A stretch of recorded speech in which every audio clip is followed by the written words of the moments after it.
on fat loss part 2. So you figured out what you are eating or you aren't eating, right? You've kind of done like a little bit of a food audit. So now how to figure out what you do need to eat in order to lose body fat. Now I'm going to be throwing some calculations your way. I am not somebody who obsessively tracks. I don't worry about numbers or count extreme macros. The only reason I'm doing it right now is to kind of like show you guys as an experiment about how fueling your body and eating more is actually the way to get sustainable fat loss. But this is not something that I recommend keeping up with forever because it can become obsessive, it can get very overwhelming, etc. But to make sure that you are eating adequately, I do think it is a good idea to understand and log food and track food for a few days, even up to a week, to make sure that you're kind of getting an understanding. Because what the majority of us are doing is thinking, okay, well, if I just eat less or I cut carbs or I just, fast, that we're going to get results. But you need to ask yourself, A, is that working for you? And B, is it sustainable? No, it's not sustainable. So how you're going to figure it out, you are going to go to tdee.net. And I'm going to do a little green screen here so you can see what I'm talking about.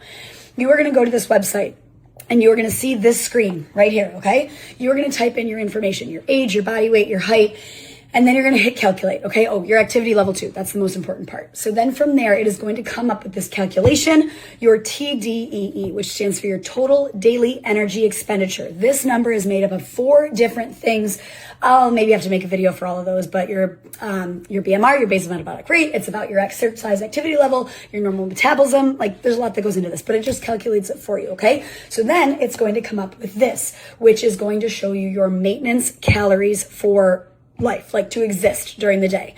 Then we're going to scroll down and you're going to hit the cutting, okay? And again, this is not an exact science. That's why working with somebody and having accountability makes a big difference. But this is going to show you what you need to be in a calorie deficit. That calculation is what shows you how to lose weight. And again, I'm not saying this in a restrictive way. I am all about balance. I am literally just trying to explain the numbers to you so you can understand what actually goes into losing fat while maintaining muscle, right?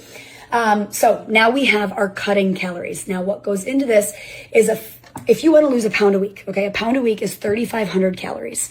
We break that down to 500 calories of a deficit per day. So you're going to get this TDEE number.